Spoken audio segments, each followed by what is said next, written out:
I grew up in Detroit, Michigan in a family of 10 children, 7 girls and 3 boys.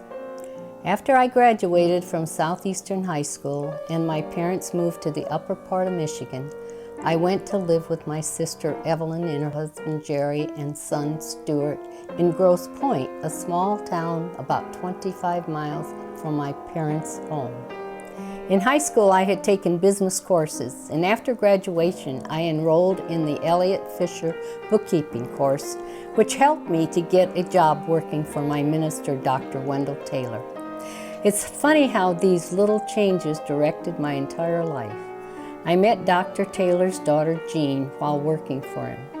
Jean became a lifelong friend until the day she died back in 1999. Jean had returned home from graduation from Park College and was planning to go to Yale Divinity School in the fall. We became close friends. Soon the summer was over and Jean was headed off to Yale, 700 miles away, a bit too far for visiting. After Jean had been at school for a few weeks, she sent me a letter saying I should come and live with her and 16 other girls in a co-op in New Haven. My response, as you can guess, was, "Sounds good to me." So the plan was devised. I would leave for New Haven on January 2nd. I needed to save $100 for the move, but then I got sick, tonsillitis. I had to use my money I had saved on doctor bills. I had to write Jean and tell her I wasn't coming.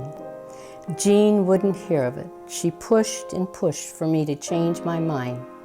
I decided to ask my dad for help.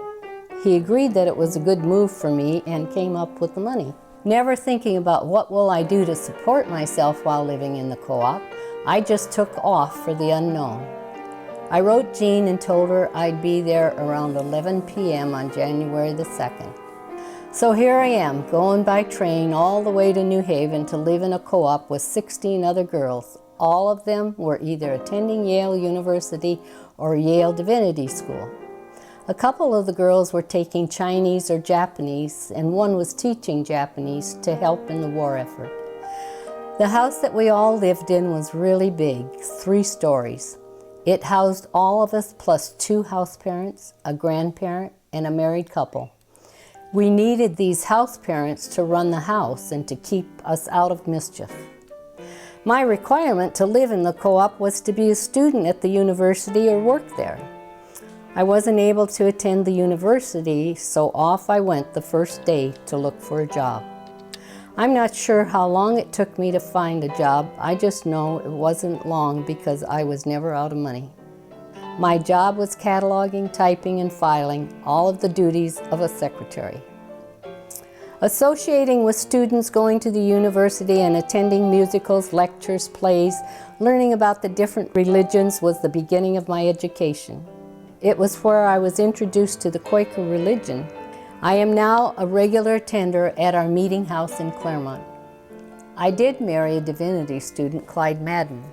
We were married at the Divinity School Chapel on December 15, 1944.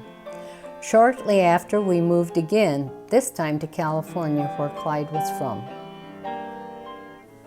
Because of this one move to Connecticut, my whole life was changed.